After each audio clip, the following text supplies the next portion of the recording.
Hey,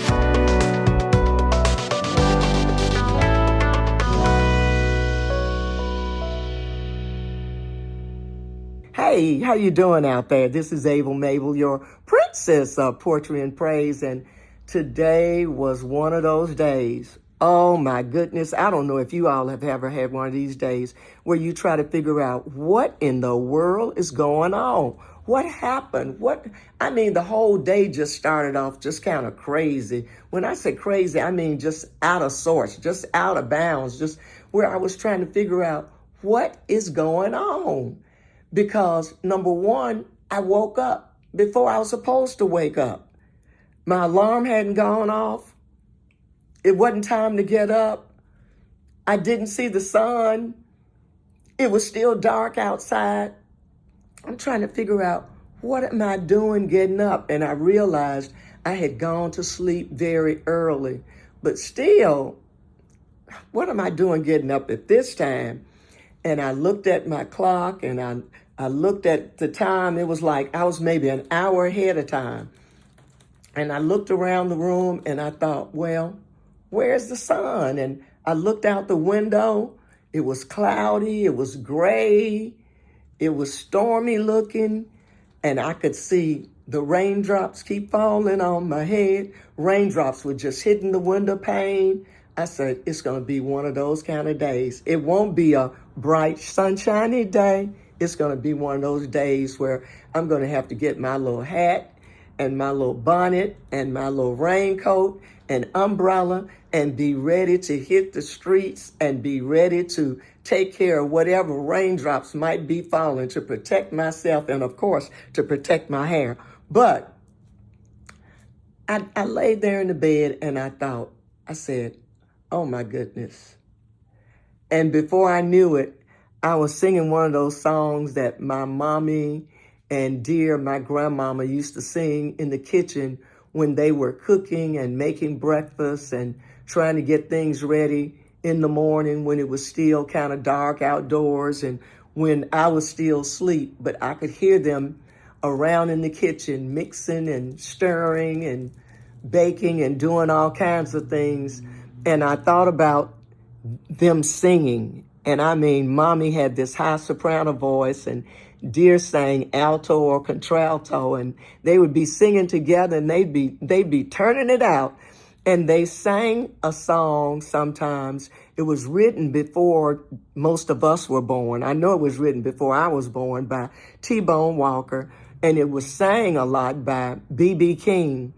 And they would sing, they call it Stormy Monday, but Tuesday's just as bad. They call it Stormy Monday, but Tuesday's just as bad. Wednesday's worse, and Thursday's also sad. The eagle flies on Friday, and Saturday I go out to play. The eagle flies on Friday, and Saturday I go out to play. Sunday I go to church, then I kneel down and pray. Sunday I go to church, then I kneel down and pray. My mama and grandmama had all kinds of blues songs and songs I had never heard before and songs they sang when they were young, when they were kids. And I would oftentimes just laugh and turn over and put my head under my pillow and go back to sleep. But like this morning, even though I turned over and put my pillow on my head, but I couldn't go back to sleep because I was laughing and thinking.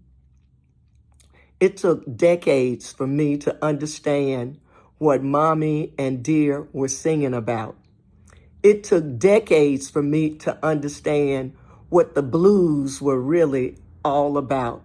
It took decades for me to appreciate the lyrics, the words, the poetry, the meaning, the stories, the movement that you feel when you hear a blues song like, they call it Stormy Monday, but Tuesday's just as bad. I said, dear Mommy, I know, I feel you. I know what y'all went through. I know some of the parts that y'all have been through. And right now, I think I'm going through some of that stuff right now myself. I've gotten old enough to understand what the blues really means, and to tie in the blues with some music that went along with the time when I was growing up. I said this Stormy Monday song reminded me of the Carpenters, who I loved back in the 70s and the 80s. And one of their songs, listen to the words. Talking to myself and feeling old. Sometimes I'd like to quit. Nothing ever seems to fit. Hanging around, nothing to do but frown. Rainy days and Mondays always get me down. What I've got they used to call the blues. Nothing is really wrong. Feeling like I don't belong, walking around some kind of lonely clown. Rainy days and Mondays always get me down. Rainy days and Mondays always get me down. And I thought about the words of that song and the words of from the Carpenters, and how they were talking about feeling old and nothing seems to fit, but I know I just can't quit. Just hanging around, trying to do something, don't want to be a clown, but got to do something to keep moving, to keep going, to keep saying, I got to keep it moving, as Paul used to tell me.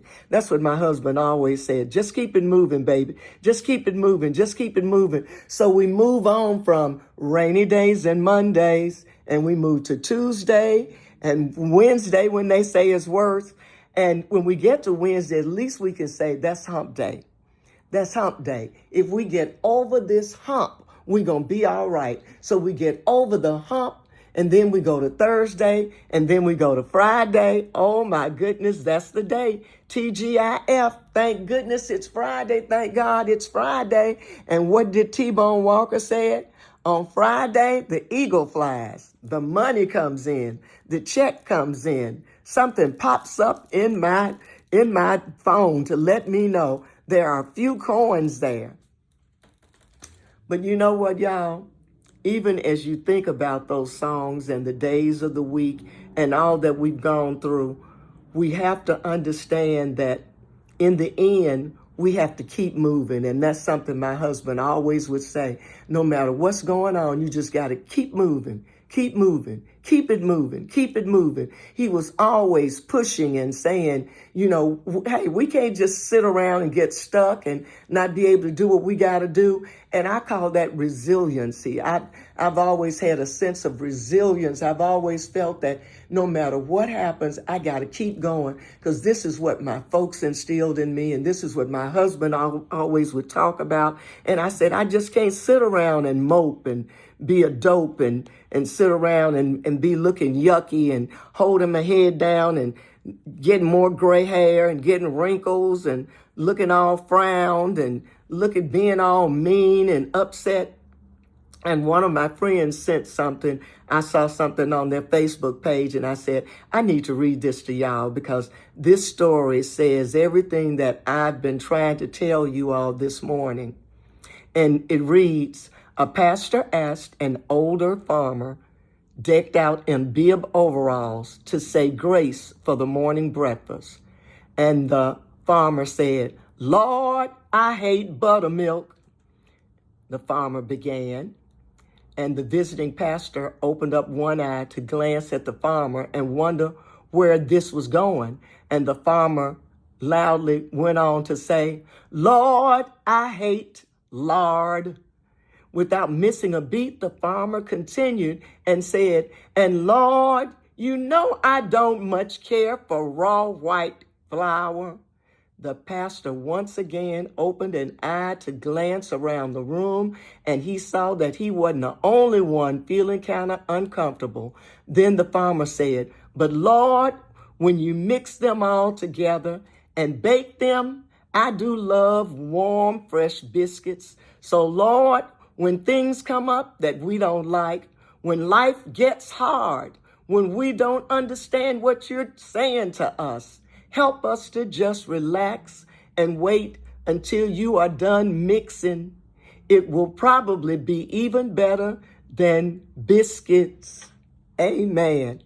And when I saw that, I said, oh my goodness, I got to share this story because this means so much. You know, while the preacher and the other folks sitting around the table were probably trying to figure out, now why is he talking about buttermilk and white flour and lard, and why is he saying he doesn't like them? But once you put all that stuff together, I can see dear now making those fresh homemade, oh my goodness, biscuits, yummy for my tummy. I'm not talking about canned biscuits. I'm not talking about frozen biscuits. I'm talking about real biscuits, not processed. The real biscuits that you make with buttermilk and you make with flour, raw flour, and you make with buttermilk and flour and lard. Oh my God, real lard. I'm not talking about that fancy stuff. I'm talking about lard that used to come in a little white square with a little thin paper around the outside, and then it would be in a box. That stuff was greasy, but it made the best, oh my goodness, biscuits and also the best fried chicken. You just can't taste fried chicken like the fried chicken our grandparents cooked. And y'all know you have to agree with me on that. But I thought, well, today I got to get out. I got to go to the job. I got to do what I got to do so I won't really be singing the blues. And I said, I got to get my rain bonnet or a hat or something to cover up my head. My umbrella's in my car. Put on the right raincoat. Make sure I put on the long coat because my legs might get a little cool because fall is here now. And then I started thinking about what are those weathermen and weatherwomen saying? What are the meteorologists and the forecasters and the prognosticators saying about the weather out there? You have to prepare for a rainy day like today. And I thought about rainy days, preparing, and I thought also about my folks and how they always say it, you got to prepare for a rainy day. Don't spend all of your money. Don't spend all of your pennies.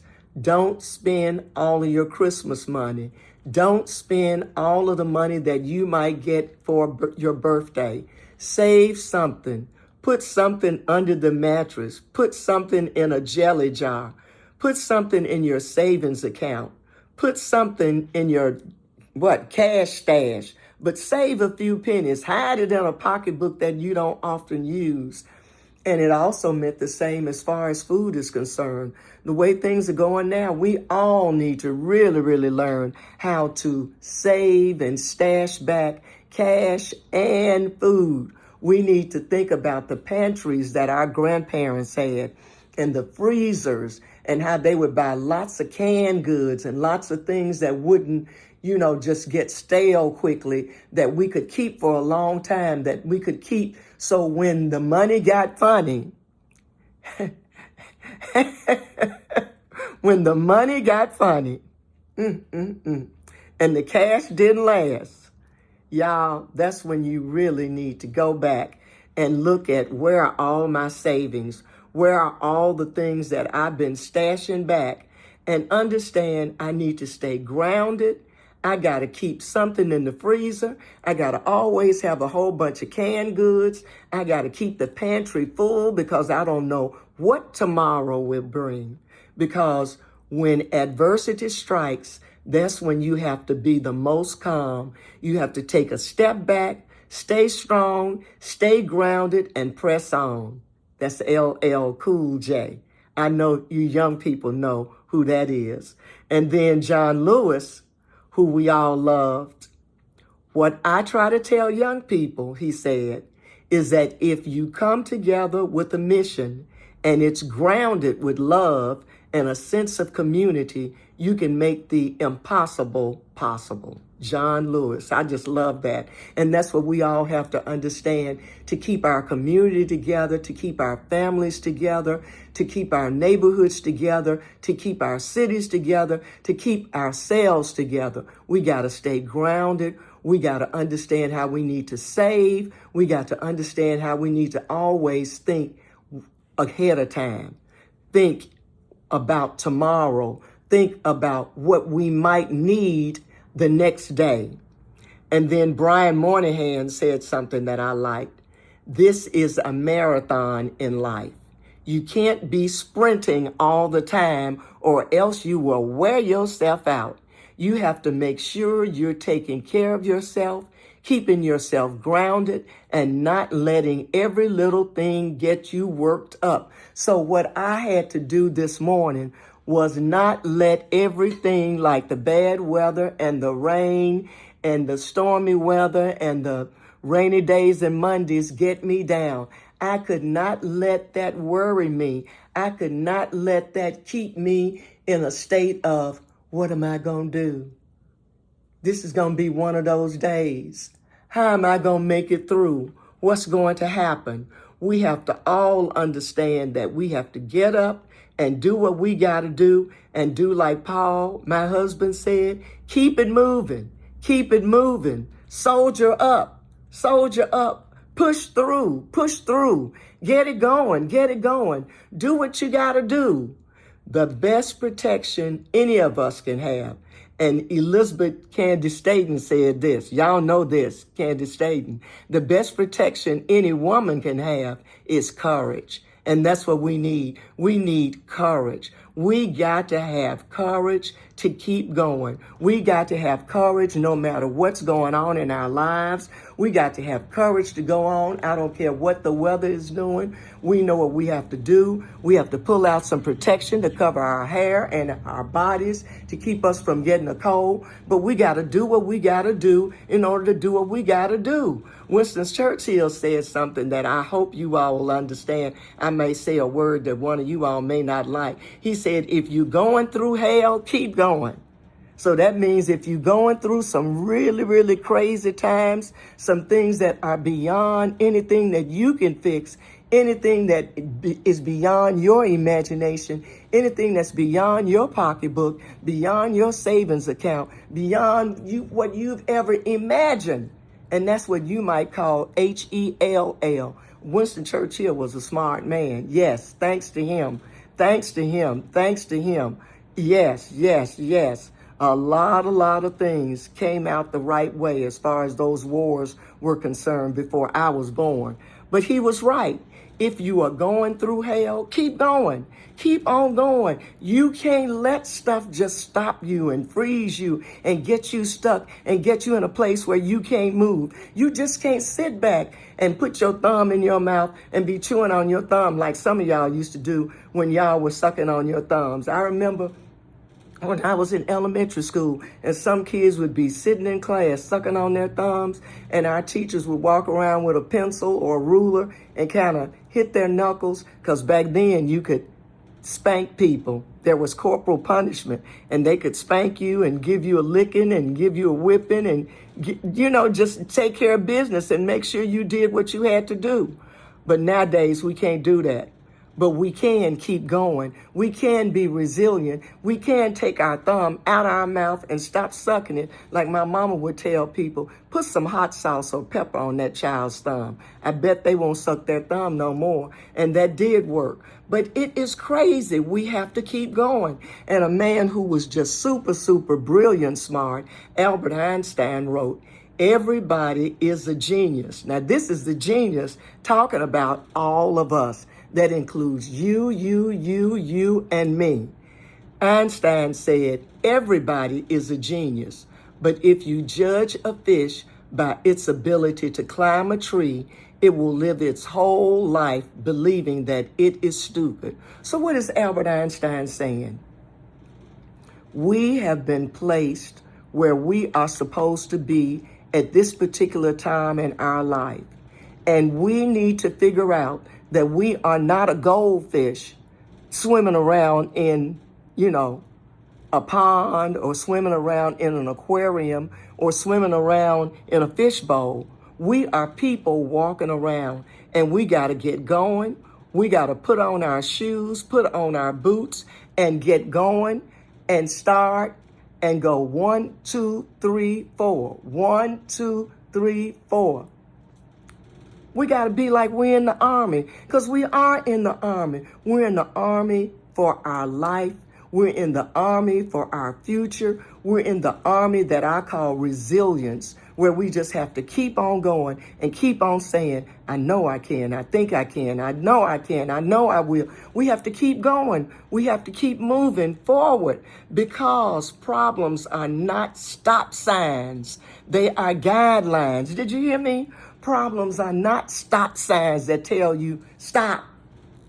You can't go any further. Halt. You can't move. This is it. No. Problems are guidelines that help us to figure out how we're going to make it to the next stop, how we're going to make it to the next venue, how we're going to make it through the valleys and up the hills and around the corners, and sometimes even making some U-turns. It's with that resilience that we all need to think about as we understand what life is really all about. Life ain't easy. Life ain't easy. Life ain't been no crystal staircase. We've heard that over and over again by our Black Renaissance poets. It ain't been no staircase, but you know what? If there are some steps, if there are some rocks, if there are some mountains, if there is a ladder, we're going to climb it with Jacob. We're going to do whatever we got to do in order to get to that next rung, in order to get to that next place, in order to get to where we know we need to be. And a lot of times we don't even know where we are to be. But what we do is we keep on pushing and we keep on moving forward and we get prepared because we don't know what life will bring. We don't know what will happen. I started out thinking, okay, I'm going to be in communications. So I had to go to school and I had to learn so many skills and learn so many things to do. So whenever I got a job, I could do what the boss man asked me to do. So on Friday, I could see the eagle flying and I could have some coins in my pocketbook. But I had to prepare to get a job working in radio. I had to prepare getting a job working in public relations. I had to prepare getting a job in television. I had to prepare, and all of those jobs helped me to go to other steps that I didn't even think about. And when I was able to work at a university, I worked at North Carolina A&T State University. You're talking about doors opening. Not only was I able to work at this super fantastic #1 HBCU in the country, the largest historically Black college and university in the country, North Carolina Agricultural and Technical State University, but I was able to go forward and finally do what I had on my to-do list, but I never had enough money, I never had enough time, I never had enough resources to go back to school. And so while I was on campus, after leaving work at 5 o'clock, I would go and take classes after work. And I got 2 graduate degrees going to classes after work. That I never thought that that would happen. I never knew that all of that would come into place. I never knew that I would be able to sit in classrooms with professors who would be telling us things that we'd be able to do when we graduated. And I was thinking, that ain't me. I don't see myself as a scholar. I don't see myself as being that educated. But those professors at that HBCU at North Carolina A&T State University, Aggie Pride, they let us know we're going to nurture you, we're going to encourage you, we're going to push you, and we're going to get you to go far beyond what you ever imagined. And that's what real leadership is all about. Leaders don't just ask you, well, Mabel, what you want to do? Or just ask you, well, Mabel, where you want to go? Or ask you, well, Mabel, what's your next step? What's your dream? A real leader will help you to prepare and get you to a place where you have so much knowledge and information till you get to a place that you never imagined you would be. And you wake up one morning and you say, oh my goodness, I can't believe this. Is this a dream? What has happened? And that's what life is all about. You never know what doors will open. You never know how opportunities will come and you'll say, wow, I never thought I'd be working county government. That wasn't on my list. But I worked in county government. And working in county government has been just an eye-opener to let me understand and let me realize just how important politics, voting, taxes, taking care of business, taking care of each other, understanding what government does to help us to make it from day to day, and how we need to be involved and astute and understand how to be appreciative of what America is all about and what the government is all about, and how we can take advantage of opportunities that may be out there. But we got to be prepared. We got to work. We got to study, and we got to READ. We got to read. We got to read. We got to read. Don't believe everything that you see on social media. You need to read some newspapers and some magazines and some books and some encyclopedias like your folks used to try to get you to read. You need to still go to the library. You need to do research. You need to study as much as you can to show yourself approved. You got to study. So when the storms come, you can do as my grandmama used to always say, wherever you go, baby, hold your head up high and look people straight in the eye. So folks, hold your head up high and look folks straight in the eye. And I would think about a song that Dear used to sing: when you walk through a storm, hold your head up high and don't be afraid of the dark. At the end of the storm, there's a golden sky and the sweet silver song of the lark. Walk on through the wind, walk on through the rain, though your dreams be tossed and blown. Walk on with hope in your heart, and you'll never walk alone. You'll never walk alone. Hold your head up high. Keep your head to the sky. Keep your head to the sky. Hold your head up high. Keep your head to the sky and look folks straight in the eye. Be honest, be resilient, be yourself, and zoom and soar as far as you can. This is Mable, your princess of poetry and praise, with another edition of Conversations with Mable, brought to you by Amen Communications Incorporated. We provide scholarships for scholars who are training and getting ready for their careers. Dollars for scholars. Love y'all. Ta-ta.